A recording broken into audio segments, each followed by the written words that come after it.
Thanks for selling your car to Carvana. Here's your check. Whoa, when did I get here? What do you mean? I swear it was just moments ago that I accepted a great offer from Carvana online. I must have time traveled to the future. It was just moments ago. We do same-day pickup. Here's your check for that great offer. It is the future. It's the present and just the convenience of Carvana. Sorry to blow your mind. It's all good. Happens all the time. Sell your car the convenient way to Carvana. Pickup times may vary and fees may apply. At Sierra, discover great deals on top brand workout gear, like high-quality walking shoes, which might lead to another discovery. 40,000 steps, baby. Who's on top now, Karen? You've taken the Office Step Challenge a step too far. Don't worry, though. Sierra also has yoga gear. It might be a good place to find your zen. Discover top brands at unexpectedly low prices. Sierra, let's get moving. This is Optimal Health Daily, Fear of Mediocrity by Stefanie Bonastia with JessiKneeland.com. And I'm Dr. Neil, your host and narrator. Happy Monday and welcome back to another week of Optimal Health Daily. This is where I read to you from some of the best health and fitness blogs on the web, kind of like an ongoing audiobook, and always with a bit of my commentary at the end. I'm going to keep this intro nice and short, so let's get right to the post as we optimize your life. Fear of Mediocrity by Stefanie Bonastia with JessiKneeland.com. When Lauren came to me for coaching, she had been controlling her body weight through diet and exercise for 15 years. She had finally reached the point where the payoff no longer felt worth the cost and recognized her patterns of behavior as disordered and soul-sucking. She knew she wanted out, but at the same time, she feared what might lay on the other side of her highly controlled identity. Her entire skill set was built around nutrition and fitness. In her friend circles, she was known as the healthy one, the one who knew what superfoods were trending and how to make Super Bowl snacks without carbs. What had started out as a routine gym schedule turned into a certification in personal training, and her body became social proof of her status. But the lifestyle was beginning to suffocate her. She recognized her lack of mental space for anything other than tracking numbers on MyFitnessPal and planning gym sessions. She was chasing macro goals in between what felt like self-sabotaging binge episodes, and found herself more obsessed and rigid when the pandemic hit. Her world was becoming smaller and smaller, and after learning about intuitive eating on social media, she became intrigued and eventually was convinced that a change was necessary if she ever wanted to escape the pressure prison she had created for herself. Unfortunately, Lauren's obsession with food and fitness had developed during adolescence, a time when our identities are only just forming, and she had never understood her role, purpose, or worth under any other lens. To abandon this lifestyle felt necessary, but absolutely terrifying. Success, confidence, and talent were only known to Lauren under the umbrella of nutrition and physique. "I want to be free of this, but sometimes I wonder what I'm even doing," she said to me at our first session. "I'm leaving the only thing I'm good at, and something that honestly gives me a high. Without that, I'm afraid I'll be bored and mediocre." I meet lots of clients like Lauren, and I'm sure there are more of you listening to this article now. If you have dedicated a significant amount of your time and energy to mastering the skill of dieting or fitness, you've probably become really, really good at it. You know everything about it. You know what to do and when and how. People admire you for what you know and what you do so seemingly effortlessly. You are like the guru of health and wellness. When all else fails, you can fall back on your know-how to give you the confidence that others don't see, or that you may not feel in contexts outside of your appearance. To give this up is a really, really big ask. It feels like severing ties to your only sense of empowerment. To replace it with vague and abstract promises of freedom and intuition sounds nice, but not actionable. Even concepts like neutrality feel like a letdown, like trading exceptional for normal. So, is that what you're really facing when you give up your one big life skill of rigidly controlling food, exercise, and physique? Vague mediocrity? As we unpack this, I think we need to address the facts of intensity and immediacy. When emotions become overwhelming, or when situations beyond our control start piling on, the instinct is to escape or rise above. Controlling food is a quick response. You can literally start dieting right now if you want, and your body will respond to your efforts with a tangible outcome of weight loss, well, for a short period of time anyway. And in the meantime, you get to bask in the highs of self-control, a focused goal, and accolades from everyone. Your friends will admire your dedication, your family will approve of your discipline, and society at large will validate you for being a clean-eating, gym-going, responsible adult doing your part in the collective march towards aesthetic worth. I mean, what greater high is there than to trade discomfort and helplessness for approval and productivity? When you're good at dieting and exercising, it's like a drug.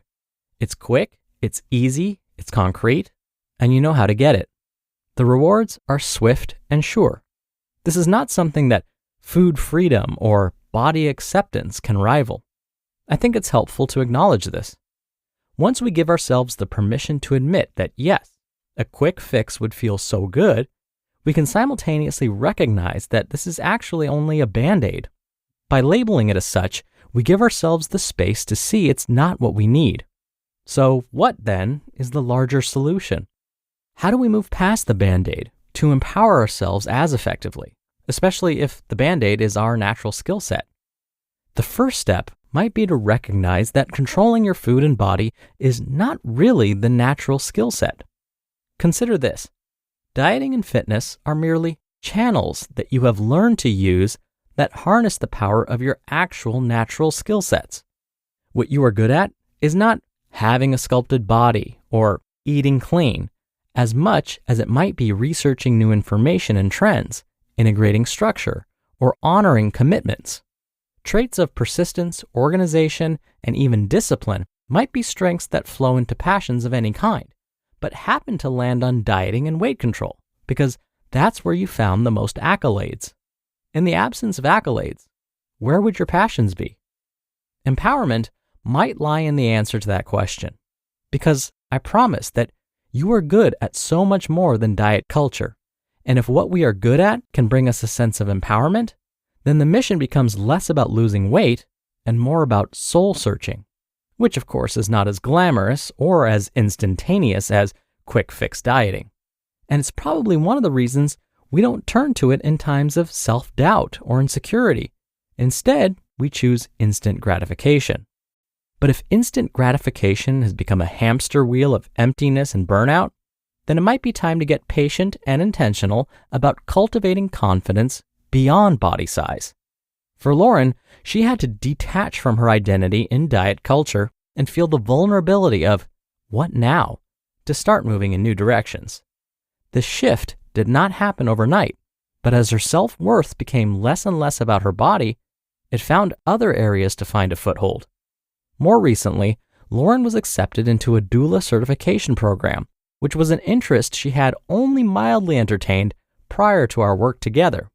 She now has new things to think about and other goals to pursue. And while she still has bad body image days, she doesn't rely on her former obsessions to appease her insecurity. Instead, she finds strength in her studies, volunteer work, and expanding self-confidence. What Lauren and so many other clients like her report back is that the mental space created by leaving diet culture doesn't leave room for the mediocrity and boredom that was once so feared. On the contrary, it's hard to understand how a life ruled by food and exercise was fulfilling at all, given the wider scope of a life not dictated by it. As it turns out, there is more out there. You just listened to the post titled Fear of Mediocrity by Stefanie Bonastia with JessiKneeland.com, and I'll be right back with my commentary. Oikos presents 15 Seconds of Strength. Here we go. Steve's got a trunk full of groceries and no one to help him. Oh, that's tough, Jim. Looks like a 5-trip load at least. He grabs the first bag, the second. Bob, it looks like he's trying to do it all in one trip.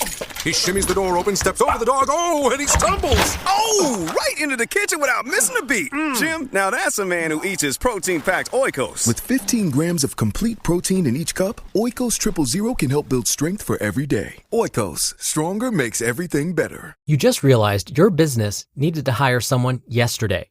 How can you find amazing candidates fast? Easy. Just use Indeed. Indeed Sponsored Jobs helps you stand out and hire fast. Your post jumps to the top for relevant candidates, reaching the people you want faster. According to Indeed data, sponsored jobs posted directly on Indeed get 45% more applications than non-sponsored ones. And one thing I love about Indeed is how it speeds up hiring. When I've hired in the past, the process was overwhelming. I wish I'd used Indeed. There's no need to wait any longer. Speed up your hiring right now with Indeed. And listeners of this show will get a $75 sponsored job credit to get your jobs more visibility at Indeed.com/health. Just go to Indeed.com/health right now and support our show by saying you heard about Indeed on this podcast. Indeed.com/health. Terms and conditions apply. Hiring? Indeed is all you need. Dr. Neil here for my commentary. For me, it's always entertaining to see the looks on my students' faces when I tell them that I love me some pizza, donuts, and French fries.